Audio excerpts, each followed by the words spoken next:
तो हनुमान जी के मंदिर के ठीक बगल में एक पुलिस स्टेशन है, असली घटना है, इसी कलिकाल की 50-60 साल पुरानी, और 50-60 तो ज्यादा बोल दिए मैंने, शायद 30-40 साल पुरानी घटना होगी।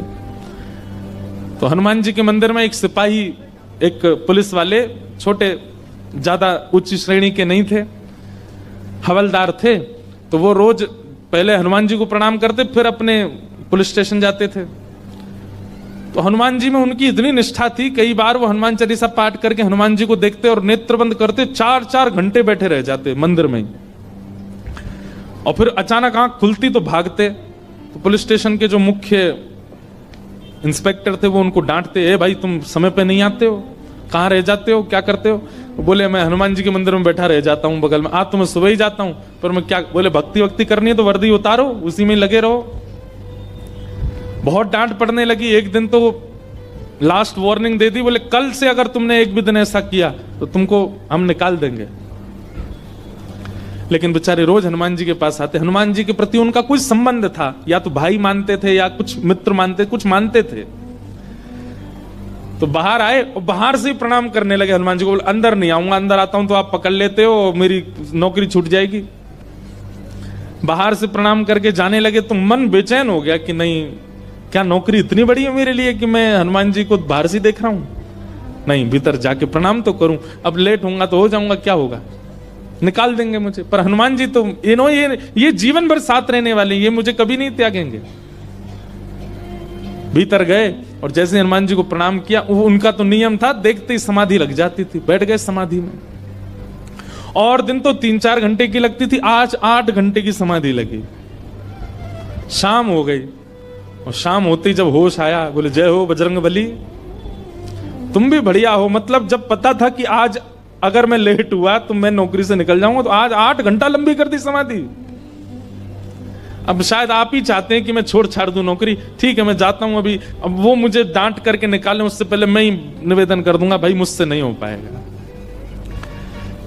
भीतर गए, इंस्पेक्टर साहब से जाकर के बोले भगवान आप रोज रोज मुझे डांटें, उससे अच्छा मैं आपसे निवेदन कर दूं, मैं इस नौकरी के लिए बना नहीं हूं, आप मुझे निकाल दीजिए। इंस्पेक्टर बोले क्यों, क्या हो गया, और तुम ऐसे क्यों बात कर रहे हो, सब बढ़िया तो चल रहा है, कोई दिक्कत है नहीं? बोले नहीं, देखिए उस दिन भी लेट हुआ, आज भी फिर मैं लेट हो गया।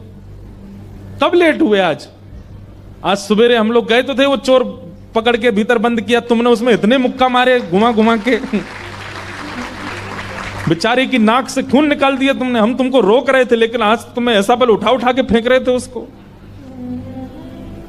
सब बढ़िया तो है, अब समय से आते रहते हो तुम, अब कोई दिक्कत नहीं है, अब क्यों कह रहे हो इस्तीफा देना? बोले मैं कहां गया आपके साथ, मैं तो आज अभी आया हूं पुलिस स्टेशन।